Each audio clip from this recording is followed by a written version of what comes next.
അപ്പോൾ നമ്മൾ company create ചെയ്യാനും കമ്പനിയിൽ എന്തെങ്കിലും ചേഞ്ചസ് ക്രിയേറ്റ് ചെയ്ത കമ്പനിയിൽ എന്തെങ്കിലും ചേഞ്ചസ് വേണമെങ്കിൽ ആൾട്ടർ ചെയ്യാനും പഠിച്ചു. ഇനിയിപ്പോൾ നമ്മൾ ഇപ്പോൾ ഓപ്പണായി വന്ന സ്ക്രീൻ ഇതെന്ന് പറഞ്ഞു, ഇതിൽ മാസ്റ്റേഴ്സ് ട്രാൻസാക്ഷൻ സെക്ഷൻസ് ഒക്കെ പറഞ്ഞു. അതിൽ നമുക്ക് ഇൻവെൻട്രിയും കൂടി ഉണ്ട്. നമുക്ക് ഇൻവെൻട്രിയോട് ആവശ്യമില്ല, ഇൻവെൻട്രിയുടെ പാർട്ട് ആവശ്യമില്ല. അപ്പോൾ നമുക്ക് ഇൻവെൻട്രി എന്നുള്ള ഫീച്ചേഴ്സ് നമുക്ക് ഡിസേബിൾ ചെയ്യണം. അതിന് വേണ്ടിയിട്ട് നമ്മൾ ഇവിടെ റൈറ്റ് സൈഡിൽ അടിഭാഗത്ത് കാണാം ഫീച്ചർ എന്നൊരു ബട്ടൺ കാണാം. അതിൽ ക്ലിക്ക് ചെയ്യുക. അക്കൗണ്ടിങ് ഫീച്ചേഴ്സ് എന്ന് പറഞ്ഞതിൽ പോവുക. മെയിൻറ്റെയിൻ അക്കൗണ്ട്സ് ഓൺലി എന്ന് ഫസ്റ്റ് ഒരു ഓപ്ഷൻ കാണാം. ആ ഓപ്ഷൻ യെസ് ആക്കുക. യെസ് ആക്കി ആക്സെപ്റ്റ് ചെയ്തോളൂ. അടിഭാഗത്തുണ്ട് ആക്സെപ്റ്റ്, അല്ലെങ്കിൽ കൺട്രോൾ ലാസ്റ്റ് വരെ പോയിട്ട് സേവ് ചെയ്യാം. അത് ഞാൻ യെസ് കൊടുത്തപ്പോൾ ഓട്ടോമാറ്റിക്കായിട്ടാണ് ഇൻവെൻട്രി എന്നുള്ള പാട്ടെല്ലാം ഒഴിവായി പോയി. നമ്മൾ അറിവിന് വേണ്ടിയിട്ട് പറഞ്ഞതാണ്, നമ്മളിതൊക്കെ കോൺഫിഗർ ചെയ്ത് തരും. ഇപ്പോൾ ടാലിയിൽ ഒരുപാട് ഫീച്ചേഴ്സ് ഉണ്ട് ബിൽറ്റിനായിട്ട്.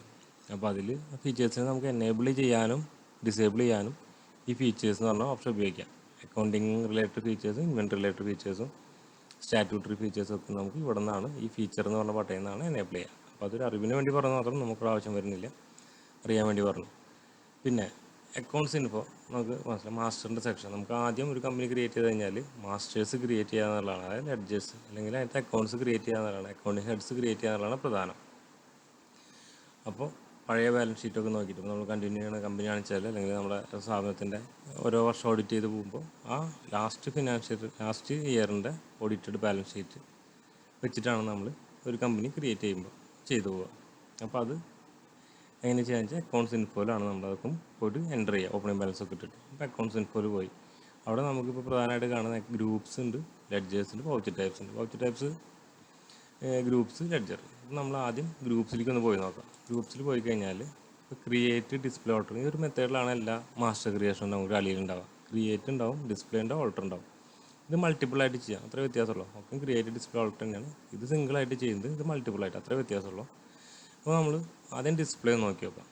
ഡിസ്പ്ലേയിൽ പോയി കഴിഞ്ഞാൽ ഓൾറെഡി ഉള്ളത് ടാലിയിൽ നമ്മളൊരു കമ്പനി ക്രിയേറ്റ് ചെയ്തിട്ടുള്ളൂ. ക്രിയേറ്റ് ചെയ്ത് കഴിഞ്ഞപ്പോൾ തന്നെ ഓൾമോസ്റ്റ് എല്ലാ ഹെഡ്സും ടാലിയിൽ ബൈ ഡിഫോൾട്ട് ക്രിയേറ്റഡ് ആണ്, ഓൾറെഡി ഉണ്ട്. അതിൽ ബാങ്ക് അക്കൗണ്ട് അങ്ങനെ പറഞ്ഞിട്ടുണ്ട്, എക്സ്പെൻസസ് എന്നൊക്കെ പറഞ്ഞിട്ട് ഹെഡുകൾ കാണുന്നുണ്ടല്ലോ, അത് ഓൾറെഡി ടാലിയിലുണ്ട്. അപ്പോൾ നമ്മൾ ക്രിയേറ്റ് ചെയ്യേണ്ട വരില്ല.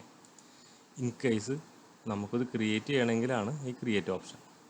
ഡിസ്പ്ലേ അതിൽ ഓൾറെഡി ക്രിയേറ്റ് ചെയ്തിട്ടുള്ള ഹെഡ്സ് കാണാൻ ക്രിയേറ്റ് എന്ന് പറഞ്ഞാൽ പുതിയത് ക്രിയേറ്റ് ചെയ്യാം. അപ്പോൾ നമ്മൾ ക്രിയേറ്റിലൊന്ന് പോയി നോക്കാം. ക്രിയേറ്റ് ക്ലിക്ക് ചെയ്ത് കഴിഞ്ഞാൽ എന്താണ് നെയിം ചോദിച്ചു. ഞാൻ പേഴ്സണൽ വെറുതെ കൊടുത്തു, പേഴ്സണൽ എക്സ്പെൻസ് ഞാൻ വെറുതെ കൊടുത്താണ്. എക്സ്പെൻസിന് ഷോർട്ട് ഈ എക്സ്പി എന്ന് കൊടുത്തിട്ടുള്ളൂ. അലിയാസ് നമുക്കൊന്നും കൊടുക്കണമെന്നില്ല. അണ്ടർ പേഴ്സണൽ എക്സ്പെൻസ് എന്തിൻ്റെ അടിയിലാണ് വരുന്നത്.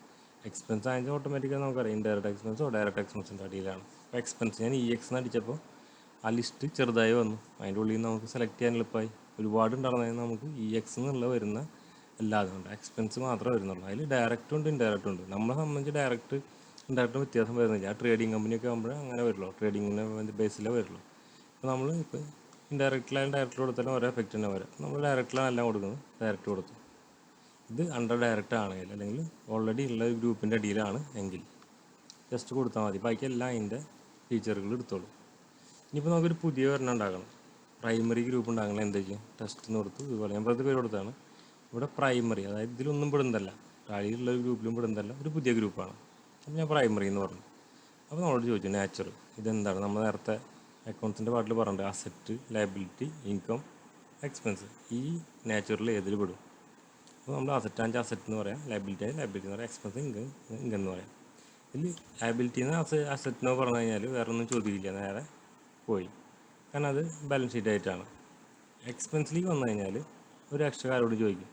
ട്രേഡിംഗ് അക്കൗണ്ടിനോട് ബന്ധപ്പെട്ടിട്ടാണെങ്കിൽ ഇത് ഗ്രോസ് പ്രോഫിറ്റിനെ എഫക്റ്റ് ചെയ്യുമെന്നുള്ളത്. നിങ്ങൾക്ക് ഇവിടെ അത് ആവശ്യം വരില്ല, പക്ഷേ ട്രേഡിംഗ് അക്കൗണ്ട് ചെയ്യുന്ന ആൾക്കാരെ സംബന്ധിച്ച് ഗ്രോസ് പ്രോഫിറ്റിനെ എഫക്റ്റ് ചെയ്യണം. ഡയറക്റ്റ് എക്സ്പെൻസ് അല്ലെങ്കിൽ ഡയറക്റ്റ് ഇൻകം ഒക്കെയാണ് ഗ്രോസ് പ്രോഫിറ്റിലേക്ക് എഫക്റ്റ് ചെയ്യുക. ഇൻഡയറക്റ്റ് എന്ന് വെച്ചാൽ നെറ്റ് പ്രോഫിറ്റിനെ എഫക്റ്റ് ചെയ്യുന്നതാണ്. അപ്പോൾ അതിനെ തരംതിരിക്കാൻ വേണ്ടിയിട്ട് ഇത് ഗ്രോസ് പ്രോഫിറ്റിനെ എഫക്റ്റ് ചെയ്യേണ്ടതാണോ അല്ലേ എന്ന് നമ്മൾ ചോദിക്കും, ഒരു എക്സ്ട്രാ ഒരു കാര്യം ചോദിക്കും. അപ്പോൾ നമ്മൾ അത് ഏത് ടൈപ്പ് ആണെങ്കിൽ അതിനനുസരിച്ച് യെസ് ഓർ നോ എന്ന് കൊടുക്കാം. ഇത്രയും കാര്യം മതി. ബാക്കിയുള്ള ബിഹേവിയേഴ്സ് കുറച്ച് ഫീച്ചേഴ്സ് ഉണ്ട്, ഞാൻ പറഞ്ഞു പോകുന്നില്ല, അതൊക്കെ ഞാൻ കൊടുക്കും. ഇത്ര കാര്യം നമ്മളതിനെ പറ്റി ചിന്തിക്കുന്നുള്ളൂ. ഇങ്ങനെയാണ് ഒരു ഗ്രൂപ്പ് ക്രിയേറ്റ് ചെയ്യുക. ഒരു ഗ്രൂപ്പ് ക്രിയേറ്റ് ചെയ്യാൻ നമ്മൾ പഠിച്ചു. ഇപ്പോൾ നമ്മൾ നോക്കിയത് എങ്ങനെയാണ് ഒരു ഗ്രൂപ്പ് ഉണ്ടാക്കുക, എന്തൊക്കെ ഗ്രൂപ്പ്സ് ടാലിയിൽ ഉണ്ട് എന്നുള്ളത് നമ്മൾ നോക്കി. ഇനി അടുത്തത് ലെഡ്ജർ ഉണ്ടാക്കുക എന്നുള്ളതാണ്. അതിനും നമ്മൾ പോണത് ഇവിടെ തന്നെയാണ്, അക്കൗണ്ട്സ് ഇൻഫോ അതിൽ തന്നെയാണ്. നമ്മൾ നേരത്തെ ഗ്രൂപ്പാണെന്ന് നോക്കിയപ്പോൾ ലെഡ്ജർ അപ്പോൾ ആദ്യം നമുക്കൊന്ന് ഡിസ്പ്ലേയിൽ പോയി നോക്കാം. ഡിസ്പ്ലേ എടുത്തു കഴിഞ്ഞാൽ എന്തുള്ളതെന്ന് നോക്കാം. Already cash, profit and loss കൊണ്ട് ഇത് ബൈ ഡിഫോൾട്ട് നമ്മളൊരു കമ്പനി ക്രിയേറ്റ് ചെയ്യുമ്പോൾ തന്നെ ടാലിയിൽ ഉണ്ടാവുന്ന ലെഡ്ജേഴ്സാണ്. ബാക്കി എല്ലാ ലെഡ്ജേഴ്സും നമ്മൾ ക്രിയേറ്റ് ചെയ്യണം. ക്യാഷും പ്രോഫിറ്റ് ആൻഡ് ലോസ് കൊണ്ട് ഒഴിച്ച് ബാക്കി വരുന്ന എല്ലാ ലെഡ്ജേഴ്സും നമ്മൾ ക്രിയേറ്റ് ചെയ്യണം. അപ്പോൾ ഈ സ്ക്രീൻ കണ്ടില്ല, നമ്മൾ നേരത്തെ ഗ്രൂപ്പ് ഉണ്ടാക്കിയപ്പോൾ കണ്ട അതേപോലെ തന്നെയാണ് ക്രിയേറ്റ്, ഡിസ്പ്ലേ, ഓൾട്ടർ. അപ്പോൾ ടാലിയിൽ എല്ലാ മാസ്റ്റർ ക്രിയേഷനും ഇങ്ങനെ തന്നെയാണുള്ളത്. മൾട്ടിപ്പിളായിട്ട് ചെയ്യാം, സിംഗിളായിട്ട് ചെയ്യാം. Create, display, alter. നേരത്തെ പറഞ്ഞ പോലെ തന്നെ ക്രിയേറ്റ് പുതിയത് ഉണ്ടാക്കാൻ, ഡിസ്പ്ലേ ഓൾറെഡി ഉള്ളത് ഡിസ്പ്ലേ ചെയ്യാൻ, ഓൾട്ടർ നമ്മൾ ക്രിയേറ്റ് ചെയ്ത് വെച്ചതിൽ എന്തെങ്കിലും മാറ്റം വരുത്തണമെങ്കിൽ, എന്തെങ്കിലും മിസ്റ്റേക്സ് പറ്റുക അല്ലെങ്കിൽ അതിൻ്റെ എന്തെങ്കിലും കാര്യങ്ങൾ നമ്മൾ മാറ്റണമെങ്കിൽ ഓൾട്ടർ ഉപയോഗിക്കാം. ഇങ്ങനെയാണ് ചെയ്യുക. അപ്പോൾ നമ്മൾ ക്രിയേറ്റ് ഒന്ന് ജസ്റ്റ് നോക്കി നോക്കാം. ക്രിയേറ്റ് കൊടുത്തു, അവിടെ നമ്മൾ പേര് കൊടുക്കുക. ഞാൻ ട്രാവൽ എക്സ്പെൻസ് എന്ന് പറഞ്ഞ ഒരു ലെഡ്ജർ ഉണ്ടാക്കുമ്പോൾ ഞാൻ ട്രാവൽ എക്സ്പെൻസ് എന്ന് ഞാൻ കൊടുത്തു, എൻ്റർ ചെയ്തു. അലിയാസ് എന്ന് വെച്ചാൽ കോഡ് കൊടുക്കാൻ, നമുക്ക് ടാലി വിത്തൗട്ട് കോഡ് വർക്ക് ചെയ്യാം. അപ്പോൾ അലിയാസ് നമുക്ക് സ്കിപ്പ് ചെയ്യാം. നമ്മളിപ്പോൾ കോഡൊക്കെ ഉപയോഗിച്ച് ശീലിച്ച ആൾക്കാരാണെന്ന് വെച്ചാൽ ആ കോഡ് അവിടെ കൊടുത്തു കഴിഞ്ഞാൽ അങ്ങനെയും ചെയ്യാം. അതിൻ്റെ ഒരു ഓപ്ഷൻ ഉണ്ടെന്ന് മാത്രമല്ല, അത് മാൻഡേറ്ററി അല്ല. അടുത്ത അണ്ടർ, ഇത് എന്ത് ടൈപ്പ് അക്കൗണ്ട്, എൻ്റെ നേച്ചറാണ് പറയേണ്ടത്. അപ്പോൾ നമ്മൾ ഇതിൽ ഓൾറെഡി അക്കൗണ്ടിങ് ഗ്രൂപ്പ്സ് ഉണ്ട്. ഇപ്പോൾ ട്രാവൽ എക്സ്പെൻസ് എന്ന് പറയുന്നത് നമ്മുടെ ഒരു എക്സ്പെൻസാണ്. അപ്പോൾ ഞാൻ EXP, നമുക്കറിയാം എക്സ്പെൻസാണ്. എക്സ്പെൻസിൻ്റെ ഉള്ളിൽ തന്നെ ഡയറക്റ്റ്, ഇൻഡയറക്റ്റ് ഉണ്ട്. ഇപ്പോൾ നമ്മളെ സംബന്ധിച്ച് ഇൻകം ആൻഡ് എക്സ്പെൻസ് ഉള്ള ഒരു കൺസെപ്റ്റിൽ നമുക്ക് ഡയറക്റ്റ് ആയാലും ഇൻഡയറക്റ്റ് ആയാലും വലിയ എഫക്റ്റ് ഒന്നുമില്ല. അപ്പോൾ നമ്മുടെ എല്ലാ എക്സ്പെൻസും ഡയറക്റ്റ് എന്നാണ് സിസ്റ്റം എന്ന് പറഞ്ഞിട്ടുള്ളത്. അതുകൊണ്ട് നമ്മൾ ക്രിയേറ്റ് ചെയ്യുന്ന എല്ലാ എക്സ്പെൻസും ഡയറക്റ്റിൻ്റെ അടിയിലിടാം. എക്സ്പെൻസ് ബ്രാക്കറ്റിൽ ഡയറക്റ്റ് ഉണ്ട്, അതിൻ്റെ അടിയിൽ ഇൻഡയറക്റ്റ് എക്സ്പെൻസ് ഉണ്ട്, മറ്റ് എക്സ്പെൻസസ് ഉണ്ട്. അപ്പോൾ ഞാനിവിടെ ഡയറക്റ്റ് എക്സ്പെൻസ് അല്ലെങ്കിൽ എക്സ്പെൻസ് ഡയറക്റ്റ് എന്നുള്ളത് ഞാൻ എൻ്റർ ചെയ്തു, സേവ് ചെയ്യണം. ഇത്രയേ ഉള്ളൂ. ഇങ്ങനെയാണൊരു ലെഡ്ജർ ക്രിയേറ്റ് ചെയ്യുക എന്നുള്ളത്. ഇനി നമ്മളൊരു ബാങ്ക് അക്കൗണ്ട് ക്രിയേറ്റ് ചെയ്യാൻ, ബാക്കി എല്ലാ ലെഡ്ജറും ക്രിയേറ്റ് ചെയ്യുമ്പോൾ ഇങ്ങനെയാണ്. ഇനി ബാങ്ക് അക്കൗണ്ട്, നമ്മുടെ അവിടുത്തെ ബാങ്ക് എങ്ങനെ ക്രിയേറ്റ് ചെയ്യാമെന്ന് നോക്കാം. നമുക്ക് ഫെഡറൽ ബാങ്കാണ് നമ്മുടെ വെച്ചാൽ ഇവിടെ നമ്മൾ പേര് ഫെഡറൽ ബാങ്ക് എന്ന് പറഞ്ഞു ബാങ്ക്. ഇനി ഫെഡറൽ ബാങ്കിനെ തന്നെ 2 അക്കൗണ്ട് നമ്മൾ മെയിൻറ്റെയിൻ ചെയ്യുന്നുണ്ടെങ്കിൽ ഈ ഫെഡറൽ ബാങ്കിനോടൊപ്പം നമ്മൾ അക്കൗണ്ട് നമ്പർ കൂടിയും കൊടുക്കണം. അല്ലെങ്കിൽ നമുക്കത് തിരിച്ചറിയാൻ ബുദ്ധിമുട്ടാണ്. പിന്നെ ഒരേ നെയിമിൽ 2 ലെഡ്ജർ നമുക്ക് ക്രിയേറ്റ് ചെയ്യാൻ പറ്റില്ല. ഒരേപോലെ പേരിൽ രണ്ടാണ് നമുക്ക് ക്രിയേറ്റ് ചെയ്യാൻ പറ്റില്ല. ക്രിയേറ്റ് ചെയ്താൽ നമുക്കത് തിരിച്ചറിയാൻ പറ്റില്ലല്ലോ. അപ്പോൾ അതുകൊണ്ട് ഇപ്പോൾ നമുക്ക് ഫെഡറൽ ബാങ്കിൽ ഒറ്റ അക്കൗണ്ട് ഉണ്ടെങ്കിൽ ജസ്റ്റ് ഫെഡറൽ ബാങ്കിൽ മാത്രം കൊടുത്താൽ മതി. ഫെഡറൽ ബാങ്കിൽ തന്നെ 2 അക്കൗണ്ട് നമ്മൾ മെയിൻറ്റെയിൻ ചെയ്യുന്നുണ്ടെങ്കിൽ അതിനോടൊപ്പം അക്കൗണ്ട് നമ്പർ കൂടിയും കൊടുക്കാം. അടുത്ത അലിയാസ് നമ്മൾ സ്കിപ്പ് ചെയ്തു. ഇവിടെ നമ്മളിത് ബാങ്ക് അക്കൗണ്ടാണ്. അപ്പോൾ നമ്മൾ BA എന്ന് അടിച്ചപ്പോൾ ബാങ്ക് അക്കൗണ്ട് എന്നുള്ള ലിസ്റ്റ് സോർട്ടായി വന്നിട്ടുണ്ട്. അത് സെലക്ട് ചെയ്തു. നമ്മൾ account holder name automatic company name എടുത്ത് വന്നിട്ടുണ്ട്. അവിടെ നമ്മൾ മാസമാണെങ്കിലും നമ്മുടെ മെയിലിംഗ് നെയിം എന്താണോ അതാണ് ഇവിടെ വന്നിട്ടുള്ളത്. അതാണ് മെയിൽ നെയിമിന് ഇതിൻ്റെ നമ്മൾ വ്യത്യാസം. അത് പറഞ്ഞിട്ടാണ് നമ്മൾ. അടുത്തത് അക്കൗണ്ട് നമ്പർ നമ്മൾ എന്താണെന്ന് വെച്ചാൽ നമ്മൾ അടിച്ചു കൊടുക്കുക. അത് കഴിഞ്ഞാൽ IFSC കോഡ് അടിച്ചു കൊടുക്കുക. നമുക്ക് മാൻഡേറ്ററി അല്ല, കൊടുക്കാൻ നല്ലതാണ്. അടുത്തത് നമ്മുടെ ബാങ്ക്, ഫെഡറൽ ബാങ്ക് അല്ലെങ്കിൽ നമുക്ക് ഫെഡറൽ ബാങ്ക് അടിച്ചാൽ മതി. ലിസ്റ്റ് ചെയ്ത് വന്നു. ബ്രാഞ്ച്, ഏത് ബ്രാഞ്ചാണെന്നുള്ളത് കൊടുക്കാം. നമുക്ക് ചെക്ക് ബുക്ക് നമുക്ക് സെറ്റ് ചെയ്ത് വയ്ക്കാൻ ഓപ്ഷൻ ടാലി തരുന്നുണ്ട്. നമ്മളുടെ അതായത് ഓരോ പേയ്മെൻറ്റ് എടുക്കുമ്പോൾ ഓട്ടോമാറ്റിക് ചെക്ക് നമ്പർ വന്നോളും, നമ്മൾ പിന്നെ നോക്കേണ്ട ആവശ്യമില്ല. അപ്പോൾ ചെക്ക് നമ്പർ നമ്മൾ സെറ്റ് ചെയ്ത് വെച്ച് കഴിഞ്ഞാൽ നമുക്ക് പേയ്മെൻറ്റിൽ ഓട്ടോമാറ്റിക്കായിട്ട് ചെക്ക് നമ്പേഴ്സ് വരും. അപ്പോൾ ആ ഒരു ഓപ്ഷൻ നമുക്ക് ടാലി തരുന്നുണ്ട്. നമുക്കത് യെസ് കൊടുത്തിട്ട് ഇവിടെ നമുക്ക് ചെക്ക് നമ്പേഴ്സ് കൊടുക്കാനുള്ള ഓപ്ഷൻ ഉണ്ട്.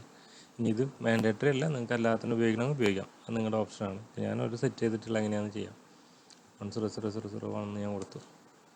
ഞാൻ എൻ്റെ പുതിയ ചെക്കിന് അതിൽ 50 എന്നുള്ള ചെക്കാണെങ്കിൽ ഞാൻ 50 കൊടുത്ത് ഓട്ടോമാറ്റിക്കായിട്ട് ഇവിടെ വന്നു. അല്ല എനിക്ക് എൻ്റെ നമ്പർ കൊടുക്കാം, സ്റ്റാർട്ടിങ് എൻ്റെ നമ്പർ അങ്ങനെ കൊടുക്കണം, അങ്ങനെ കൊടുക്കാം. 15 കൊടുത്ത് ഓട്ടോമാറ്റിക്. എനിക്ക് ഒരു ബുക്കുള്ള മൾട്ടിപ്പിൾ ബുക്ക്സ് ഉണ്ടെങ്കിൽ എനിക്ക് ബുക്ക് നമ്പർ 1 എന്ന് കൊടുക്കാം. അല്ലെങ്കിൽ അത് കൊടുത്തില്ലാലും കുഴപ്പമൊന്നുമില്ല. സേവ് ചെയ്യാം. ചെക്ക് പ്രിൻറ്റിങ് നമുക്ക് ഓപ്ഷൻ ഉണ്ട്, വേണമെങ്കിൽ നമുക്ക് എനേബിൾ ചെയ്യാം. നമ്മളത് ഉപയോഗിക്കുന്നില്ല, അതുകൊണ്ട് ഞാൻ കൊടുത്തു.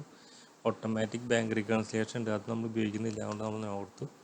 ഇത് രണ്ടും നമുക്ക് ടാലി അവൈലബിൾ ആണ്. പിന്നീട് നമുക്ക് വേണമെങ്കിൽ എനേബിൾ ചെയ്തെടുക്കാം. എൻ്റർ ചെയ്ത് കഴിഞ്ഞാൽ പിന്നെ വരുന്നത് ഓപ്പണിംഗ് ബാലൻസ് ആണ്. നമ്മളെ ആ സ്റ്റാർട്ടിംഗ് ഡേറ്റിൽ എത്ര ബാങ്ക് അക്കൗണ്ടിൽ എത്ര എമൗണ്ട് ഉണ്ട് അത് നമുക്ക് ഇവിടെ എൻ്റർ ചെയ്ത് കൊടുക്കാം. എൻ്റർ ചെയ്യുക, സേവ് ചെയ്യുക. ഇങ്ങനെയാണ് നമ്മളൊരു ലെഡ്ജർ ക്രിയേറ്റ് ചെയ്യുക. ബാങ്ക് അക്കൗണ്ട് അല്ലെങ്കിൽ നോർമൽ ലെഡ്ജേഴ്സ്, ഈ 2 ലെഡ്ജേഴ്സാണ് വരിക. അപ്പം നെയിം കൊടുത്തു, അത് എന്ത് ടൈപ്പാണെന്ന് പറഞ്ഞു, മറ്റുള്ള ഡീറ്റെയിൽസ് ഈ ടൈപ്പിനനുസരിച്ച് ഇവിടെ ഡീറ്റെയിൽസ് അഡീഷണൽ ആയിട്ട് കാര്യം ചോദിക്കും, അത് കൊടുക്കുക, ഓപ്പണിംഗ് ബാലൻസ് കൊടുക്കുക. ഇത്രയാണ് ഒരു ലെഡ്ജർ ക്രിയേഷനിൽ വരുന്നത്. നമ്മൾ എസ്കേപ്പ് ചെയ്ത് കഴിഞ്ഞാൽ പുറത്തേക്ക് വരും. ഇനി ഓൾറെഡി ക്രിയേറ്റ് ചെയ്തതിൽ ചേഞ്ചസ് വരുത്തണം. കാരണം നമ്മൾ ക്യാഷ് എന്ന് പറഞ്ഞ ലെഡ്ജർ ഓട്ടോമാറ്റിക് ഉണ്ട്. ക്യാഷ് ലെഡ്ജറിൽ നമുക്ക് ഓപ്പണിംഗ് ബാലൻസ് കൊടുക്കണം. അപ്പോൾ നമ്മൾ ഓൾട്ടറിൽ പോയി ക്യാഷ് എടുത്തു. ഇവിടെ പോയിട്ട് നമുക്ക് ഓപ്പണിംഗ് ബാലൻസ് ഇട്ട് കൊടുക്കും. ഒരു 5000 രൂപ ഓപ്പണിംഗ് ബാലൻസ് ഇട്ടു. എൻ്റർ ചെയ്ത് കഴിഞ്ഞാൽ ആക്സെപ്റ്റ് ചെയ്തു. അപ്പോൾ അത് ക്യാഷിലും കയറി വന്നു. ഇങ്ങനെയാണ് നമ്മളൊരു ലെഡ്ജർ ക്രിയേറ്റ് ചെയ്യുക, അല്ലെങ്കിൽ എഡിറ്റ് ചെയ്യുക, അല്ലെങ്കിൽ ലിസ്റ്റ് ചെയ്യുക. ലെഡ്ജറിൻ്റെ ക്രിയേഷൻ കഴിഞ്ഞു. അക്കൗണ്ട്സ് ഇൻഫോൻ്റെ ഉള്ളിൽ നമുക്ക് ഇമ്പോർട്ടൻ്റ് ആയിട്ട് ചെയ്യേണ്ട 2 പാർട്ടാണ്. നമുക്ക് ആകെ ചെയ്യേണ്ട ഒരു ലെഡ്ജേഴ്സാണ്. ഗ്രൂപ്പ്സ് ഓൾറെഡി ഉണ്ടാവും. ഈ വീഡിയോസിൽ പറഞ്ഞ കാര്യങ്ങൾ നിങ്ങളുടെ ഡൗട്ട്സ് ക്ലാരിഫൈ ചെയ്യാൻ വേണ്ടി നിങ്ങൾക്ക് ഉപയോഗിക്കാം, റെഫർ ചെയ്യാൻ വേണ്ടി ഉപയോഗിക്കാം. അതോടൊപ്പം നമ്മുടെ സ്ക്രീനിൽ കാണാൻ ഞങ്ങളുടെ നമ്പറുണ്ട്. ഈ നമ്പറുകളിൽ നമ്മളെ കോൺടാക്റ്റ് ചെയ്ത് കഴിഞ്ഞാൽ നമ്മൾ നിങ്ങളുടെ ഡൗട്ട്സ് ക്ലിയർ ചെയ്ത് തരുന്നതായിരിക്കും. ഈ നമ്പർ വാട്സപ്പ് നമ്പറാണ്. വാട്സപ്പ് ഇട്ടാലും മതി, അല്ലെങ്കിൽ ഇമെയിൽ ചെയ്താലും നമ്മൾ ആ ടോപ്പിക്കിനെ കുറിച്ചിട്ട് നിങ്ങൾക്ക് ക്ലിയർ ചെയ്ത് തരുന്നതായിരിക്കും. അല്ലെങ്കിൽ ഇതുപോലെ തന്നെ വീഡിയോ ചെയ്തിട്ട് എല്ലാവർക്കും ഷെയർ ചെയ്ത് തരാം. അപ്പോൾ ആരെങ്കിലും ഒരാളിട്ട ഡൗട്ട് തന്നെ ആണെങ്കിൽ തന്നെ ആ ഒരു ടോപ്പിക്കിനെ കുറിച്ച് മാത്രം നമ്മൾ വീഡിയോ ചെയ്തിട്ട് നിങ്ങൾക്ക് ഷെയർ ചെയ്യാം. അപ്പോൾ നിങ്ങൾക്കത് ഉപകരിക്കും. അപ്പോൾ എല്ലാവർക്കും നന്ദി, നമസ്കാരം.